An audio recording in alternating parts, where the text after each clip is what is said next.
71,000 kilometre के पार जैसे ही पहुंचा चंद्रयान, भारत में गगनयान की हो गई शुरुआत। मोदी के अगले मिशन से चौंक गया चीन, पाकिस्तान, नासा से आई डराने वाली खबर।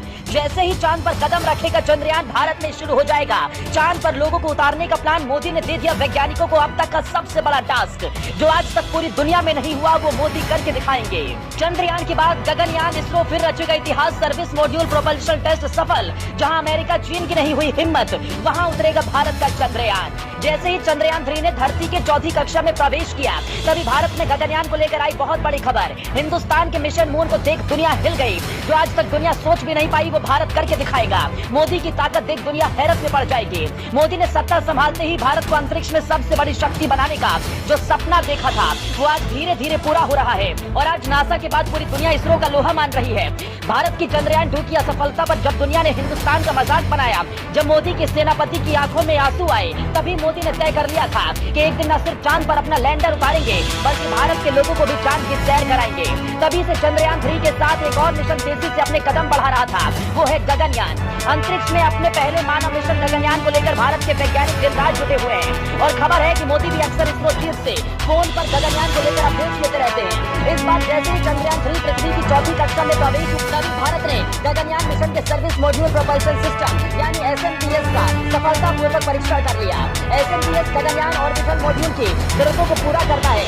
हॉट टेस्ट के अंतिम कॉन्फ़िगरेशन का आयोजन इसरो के तमिलनाडु में महेंद्रगिरी स्थित प्रोपल्शन कॉम्प्लेक्स में किया गया। गगनयान मिशन को अगले साल लॉन्च किया जाना है, जिसे लेकर इसरो जोरों शोरों से तैयारी कर रहा है। गगनयान मिशन को लेकर केंद्र सरकार पहले ही इसरो को 10,000 करोड़ की रकम दे चुकी है।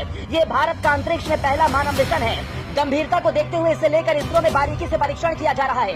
इसरो की योजना गगनयान के जरिए अंतरिक्ष यात्रियों को पृथ्वी से करीब 400 किलोमीटर ऊपर स्पेस में भेजने की है।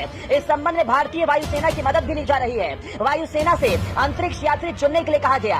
गगनयान इसरो के 3 अंतरिक्ष मिशन का एक ग्रुप है।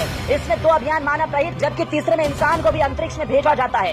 बताया जा रहा है कि इस मिशन में 3 अंतरिक्ष यात्री भेजे जाएंगे, जिसमें से 2 पुरुष और 1 महिला होंगी।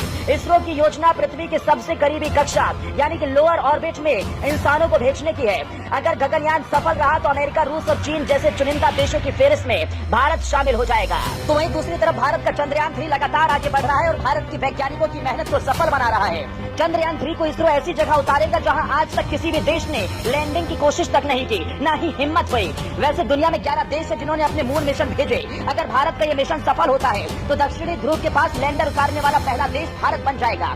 दुनिया की पहली स्पेस एजेंसी इसरो बन जाएगी। इन सब के बीच जैसे ही चंद्रयान 3 71,000 किलोमीटर के पार हुआ, नासा का एक वीडियो वायरल होने लगा। ये वीडियो वैसे तो 1969 का बताया जा रहा है, जब नासा ने 2 एस्ट्रोनॉट को चांद पर उतारा था। इस मिशन के जरिए से नासा ये पता लगाना चाहता था कि चांद पर क्या जिंदगी संभव है। और उसके बाद वहां पर एक कैमरा छोड़ा गया था। जब उस कैमरे को एस्ट्रोनॉट्स धरती पर लेकर आए, चेक किया तो उसमें कुछ ऐसे सूक्ष्म जीवाणु पाए गए, जिसे देखकर नासा के वैज्ञानिकों के भी होश फाख्ता हो गए। इसमें साफ तौर पर दिख रहा था कि जो अणु पृथ्वी पर पाया जाता है वही चांद पर भी दिखा। जिसके बाद नासा ने पूरी तैयारी कर ली कि अब इसे और विकसित किया जाएगा। वैसे इसरो को लगातार मिलती सफलताओं को लेकर आपका क्या कहना है, कमेंट बॉक्स में जरूर बताएं।